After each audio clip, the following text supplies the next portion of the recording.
राष्ट्र सर्वप्रथम, राष्ट्र सर्वप्रथम, राष्ट्र सर्वप्रथम, राष्ट्र सर्वप्रथम। राष्ट्र सर्वप्रथम की बात कार्यक्रम में आप सभी राष्ट्रवासियों का हार्दिक स्वागत। प्रधानमंत्री नरेंद्र मोदी ने आज मन की बात कार्यक्रम के 99वें एपिसोड में देश की जनता को संबोधित किया। पीएम मोदी ने कहा कि मुझे बेहद खुशी है कि देश के लोगों में मन की बात के 100वें एपिसोड को लेकर बेहद उत्साह है। उन्होंने कहा कि हमारे देश में परमार्थ को इतना ऊपर रखा गया है कि दूसरों के सुख के लिए लोग अपना सर्वस्व दान देने में संकोच नहीं करते।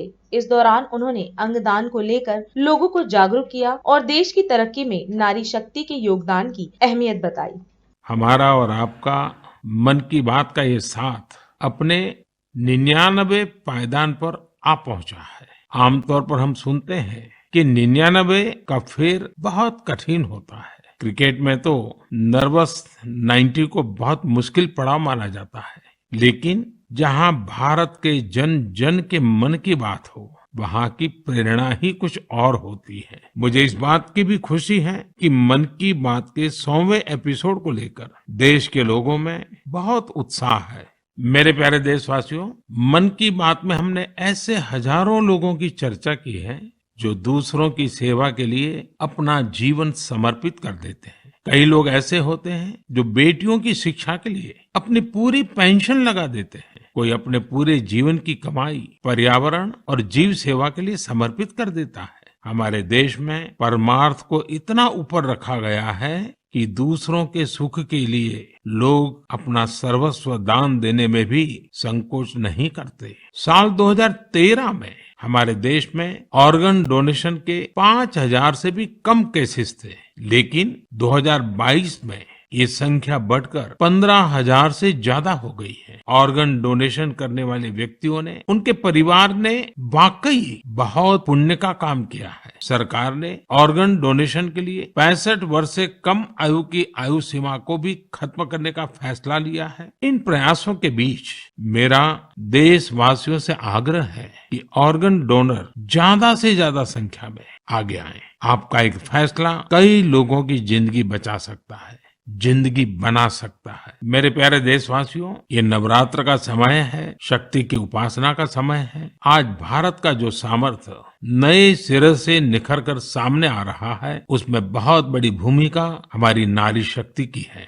हाल फिलहाल ऐसे कितने ही उदाहरण हमारे सामने आए हैं। आपने सोशल मीडिया पर एशिया की पहली महिला लोको पायलट सुरेखा यादव जी को जरूर देखा होगा। सुरेखा जी एक और कीर्तिमान बनाते हुए वंदे भारत एक्सप्रेस की भी पहली महिला लोको पायलट बन गई है।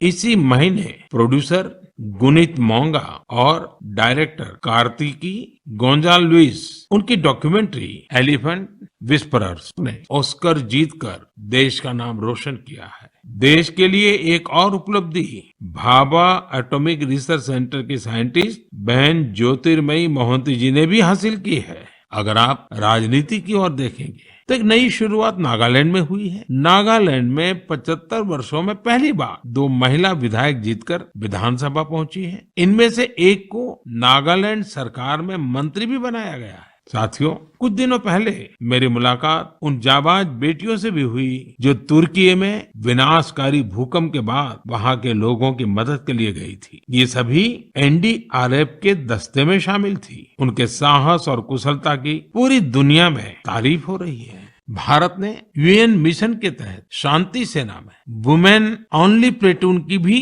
तैनाती की है। आज देश की बेटियां हमारी तीनों सेनाओं में अपने शौर्य का झंडा बुलंद कर रही है। Group captain Shaliza Dhami combat unit में कमांड अपॉइंटमेंट पाने वाली पहली महिला वायुसेना अधिकारी बनी है। उनके पास करीब 3000 घंटे का फ्लाइंग एक्सपीरियंस है। इसी तरह भारतीय सेना की जांबाज कैप्टन शिवा चौहान सियाचिन में तैनात होने वाली पहली महिला अधिकारी बनी है। सियाचिन में जहां पारा -60 डिग्री तक चला जाता है, वहां शिवा 3 महीनों के लिए तैनात रहेगी। साथियों, यह लिस्ट इतनी लंबी है कि यहाँ सबकी चर्चा करना भी मुश्किल है। आज हम इस कार्यक्रम में आपसे विदा लेते हैं। आप अन्य खबरों के लिए बने रहे।